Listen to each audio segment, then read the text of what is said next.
My name is Souad Mekhennet. I'm a reporter on the National Security Desk.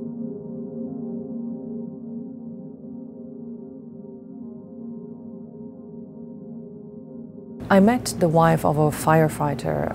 Her husband died during 9/11, and she told us journalists that she was always wondering why were people hating the US so much, and that she was also upset with the media that no one told the public in the United States that there were people out there who were hating them so much. And I believed since then that it was part of my duty as a journalist to go into the so-called world of jihad and offer readers also the point of view of those people, those terrorists, the jihadists.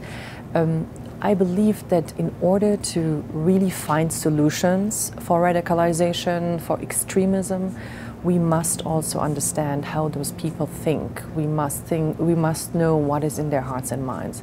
And that's why I also wrote this memoir.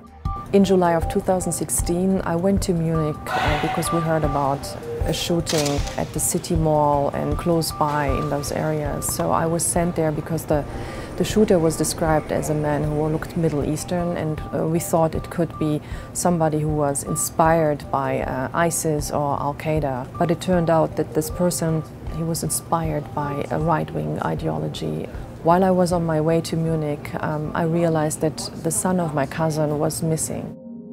You first think, okay, this is a coincidence, but he's going to be all right. And I was just doing my job, my reporting. I spoke to sources, police sources and sources in the security establishment, and gave them also the description of my cousin's son. I joined the family at a place which is a sports stadium where they gathered all the families of people that were still missing. And throughout that night, I saw how hope is mixing with, fear. My sources at some stage stopped answering my messages, which gave me a very weird feeling. At some stage, policemen in plain clothes came to the area, and this man asked me to describe John. He asked me also to describe my role and who I was, and he made a couple of phone calls, and then he told me we need to go into a private room. And when he said that, I understood that he would give us some very bad news. Which is what happened. He told us that the police found a young man at the McDonald's, and this young man had a wallet in his pocket, and in this wallet they had insurance card which had the name John Layla. That was his name, and he said this young man wouldn't have made it into the hospital. I sent a message also to the newsroom here at the Washington Post, to my editor Peter Finn and Scott Wilson, and I told them I can no longer cover the story. The boy is dead. I can no longer be the independent journalist.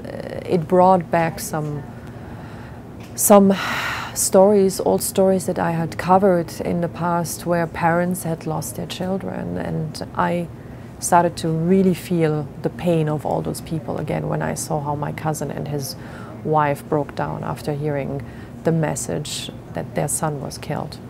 This event has certainly made me think about what I have covered all these years and the pain of people who were crying for their beloved ones. It has, to a certain extent, really also made me realize how important our job is as journalists. Not only my job, but all the other colleagues who are covering day after day also how those people who offer easy answers, no matter whether it's the ISIS recruiter, the Al-Qaeda recruiter, or maybe even a politician in the West, but those who are basically destroying societies, or who are trying to implement more divide within societies, how this can lead to more hatred and to actions and reactions like the one that killed my cousin's son in Munich. So it emphasized once more how important our job is.